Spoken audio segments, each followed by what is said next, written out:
Gasto cardíaco es el volumen de sangre bombeada por el corazón en un minuto y depende de dos variables. La cantidad de sangre bombeada en cada contracción, es decir, en cada sístole, es el llamado gasto sistólico, y la frecuencia con que se contrae, es decir, cada vez que se contrae el corazón, qué cantidad de sangre manda y cuántas veces se contrae multiplicada por un minuto, ese es el gasto cardíaco. Resistencia periférica. La resistencia periférica está condicionada por el radio de las arterias. La resistencia que presenta el circuito circulatorio en su conjunto al paso de la sangre es lo que se conoce como resistencia periférica, ya no la local, todo el sistema circulatorio. ¿Qué resistencia hacen las pequeñas arterias, las arteriolas, al paso de la sangre? La presión arterial está relacionada con estos dos factores. A mayor gasto cardíaco, mayor tiene que ser la presión arterial. Ya mencionamos que cuando tiene que bombear mucha sangre, pues tiene que aumentar la presión. A mayor resistencia periférica, el corazón también tiene que bombear con mayor presión. Tengamos en cuenta otro aspecto. El volumen de sangre bombeado por el corazón en cada sístole, es decir, en cada contracción, depende de la cantidad de sangre que recibe en cada diástole. Tiene que bombear una fracción fija. Y esto depende de la cantidad de sangre que llegue a la aurícula. Y esta a su vez también tiene que ver con la cantidad de sangre que circule. A mayor cantidad de sangre circula, mayor cantidad de sangre llega a la aurícula, mayor cantidad de sangre pasa al ventrículo y por tanto mayor cantidad de sangre tiene que bombear el ventrículo. Vamos a resumir. Gasto cardíaco es igual a volumen sistólico por frecuencia cardíaca. Volumen sistólico es mayor cuando el volumen de sangre aumenta, por lo que la presión arterial aumenta si aumenta el volumen de sangre a circular, o aumenta también la frecuencia de las contracciones del corazón. Mayor frecuencia cardíaca, mayor presión arterial. Mayor volumen de sangre circular, mayor presión arterial. La presión arterial aumenta también cuando aumenta la resistencia de los tejidos al paso de la sangre. La frecuencia cardíaca depende del control del sistema nervioso sobre el corazón y la contracción de las arteriolas es regulada también por el control nervioso y por otros factores, incluyendo sistemas de secreción renina local, que hablamos de esto, e incluyendo la secreción de óxido nítrico y de endotelín, que también hablamos de esto. Factores fisiopatológicos en la hipertensión arterial.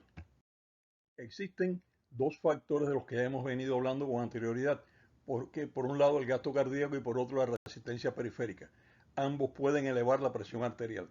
La elevación del gasto cardíaco, o sea, el aumento del gasto cardíaco, eleva la presión arterial, y el aumento de la resistencia periférica al flujo de sangre también eleva la tensión arterial. En cuanto al gasto cardíaco, este se relaciona con algunos otros factores, por ejemplo, con el volumen de sangre circulante, que tiene que ver con la cantidad de sodio que tiene el organismo. Mientras más sodio tenga el organismo, mayor agua se retiene, mayor líquido se retiene y mayor es el volumen de sangre circulante. Tiene que ver con la actividad de un grupo de hormonas, fundamentalmente las llamadas hormonas mineralocorticoides, la aldosterona entre ellos, y tiene que ver también con la actividad del péptido atrial natriurético. Todos estos factores pueden aumentar o disminuir la presión arterial, son factores reguladores del volumen de sangre. Por otro lado, tenemos factores cardíacos que también tienen relación con el gasto cardíaco, y entre ellos dos muy importantes: la frecuencia cardíaca, que tiene una relación directa con el gasto cardíaco, porque el gasto cardíaco es la multiplicación del volumen ventricular, o sea, del gasto sistólico, el volumen que es eyectado por el corazón en una sístole, por la cantidad de veces que se contrae en un minuto. Y la frecuencia cardíaca es la cantidad de veces que se contrae en un minuto. También tiene que ver con la contractilidad del corazón. Los factores que tienen relación con la resistencia periférica podemos hablar de cuatro grupos. En primer lugar, tenemos los factores humorales dilatadores, que incluyen la prostaglandina, las cininas y el óxido nítrico. Ya hemos hablado de algunos de ellos. Y por otro lado, tenemos los factores humorales constrictores, que tienen entre ellos la angiotensina 2, las aminas simpáticas, es decir, la adrenalina y la noradrenalina, el tromboxano, que es un derivado de también pariente, o sea, cercano a los leucotrienos y la endotelina, de la que ya hemos hablado también.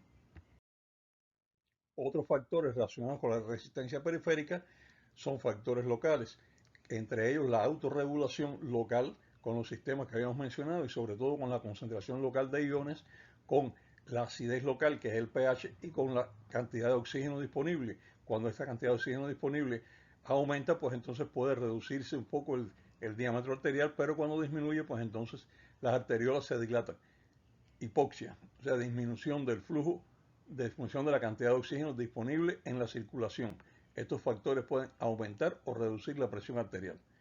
Y también tenemos un grupo de factores que son los factores neurales, es decir, el tono alfa-adrenérgico, que es un tono constrictor, y el tono beta-adrenérgico, que es un tono dilatador. Esto es el control o regulación establecida por el hipotálamo y restablecida también por el sistema nervioso vegetativo.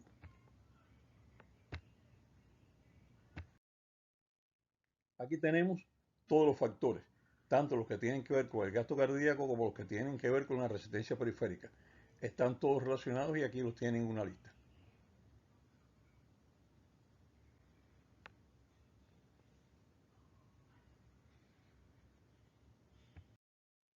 Bueno, la renina, ya la hemos mencionado 2 veces. Es una sustancia producida por los riñones, por eso se llama renina, pero también la producen los tejidos periféricos. Regula la microcirculación indirectamente, porque actúa sobre una sustancia producida por el hígado, el angiotensinógeno, convirtiéndola en angiotensina 1, angiovaso, tensina, presión, tenso, presión, una sustancia con actividad sobre la contracción de los vasos sanguíneos, pero esta acción es débil. Ahora, sobre la angiotensina 1 actúa otra enzima, la enzima conversora de angiotensina, ECA, que la transforma en angiotensina 2, un poderoso estimulante para la contracción vascular y que por ello aumenta la resistencia periférica. Además, la angiotensina 2 estimula la liberación de aldosterona por la corteza de la glándula suprarrenal, una hormona, y la aldosterona actúa sobre el riñón reteniendo sodio. Facilita la entrada de sodio a los músculos de los vasos sanguíneos, aumenta la contracción vascular por aumentar la entrada de sodio a los vasos sanguíneos, aumenta el volumen de sangre por retener sodio a nivel del riñón, retiene agua, aumenta el volumen y aumenta la contracción. El mecanismo renina-angiotensina-aldosterona aumenta la presión arterial por aumento del volumen sanguíneo y por aumento de la resistencia periférica. El angiotensinógeno y la enzima conversora de angiotensina están siempre en la sangre, pero la renina es liberada cuando se necesita para regular la presión arterial y puede ser liberada también no por el riñón para todo el cuerpo, sino localmente por algún sistema para regular a ese nivel. Volumen sanguíneo, resistencia periférica y frecuencia cardíaca son 3 de los mecanismos que modifican la presión y el volumen es regulado por la vía de la renina y por la producción de hormonas como la aldosterona y el cortisol, ambas hormonas de la corteza suprarrenal. La resistencia periférica es modificada por la vía de la renina-aldosterona, por la regulación del sistema nervioso vegetativo y por la secreción de adrenalina por la médula de la glándula suprarrenal. Además, la adrenalina y el sistema vegetativo contraen las venas, aumentan la cantidad de sangre que regresa al corazón y aumentan, por tanto, la cantidad de sangre que pasa del aurículo al ventrículo. Aumentan el volumen sistólico, aumentan el gasto cardíaco. Otros factores importantes son la distensibilidad del sistema arterial, la elasticidad. Esto está relacionado con la elasticidad. Cuando la aorta y las demás arterias disminuyen o pierden su elasticidad, el corazón tiene que bombear la sangre a mayor presión para garantizar la presión media, porque la aorta no puede asumir la sangre dilatándose y contrayéndose después. Por tanto, la sangre continúa el viaje con mayor rapidez, vaciando la aorta en poco tiempo y esto obliga al corazón a aumentar la presión de salida, es decir, aumentar la presión sistólica.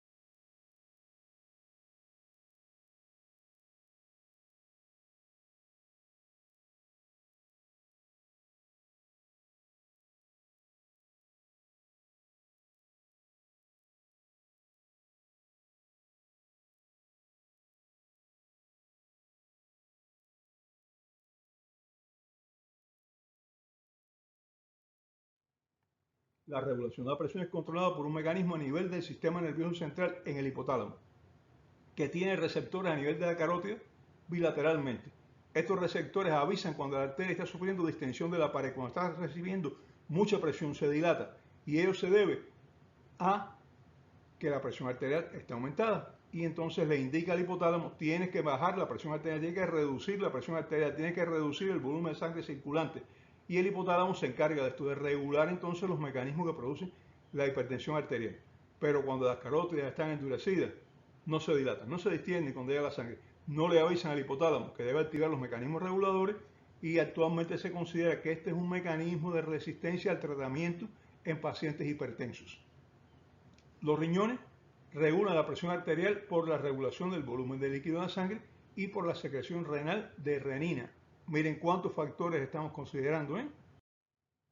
Había mencionado 3 hormonas que intervienen en la regulación de la presión arterial: aldosterona, adrenalina y noradrenalina y el cortisol. Pero no son las únicas. La secreción de hormona tiroidea en el hipertiroidismo y en la tiroiditis aumentan las necesidades metabólicas del organismo y por eso aumenta el flujo de sangre, aumenta el volumen de líquido circulante, aumenta la frecuencia cardíaca y estos son factores que aumentan el gasto cardíaco y por tanto la hormona tiroidea eleva la presión arterial.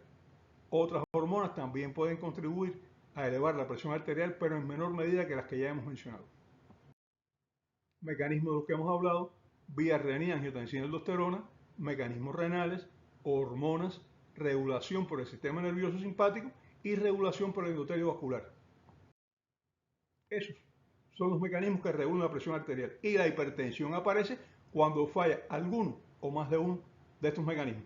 Bueno, continuamos porque ya realmente llevamos bastante rato hablando, continuamos ya en el próximo programa.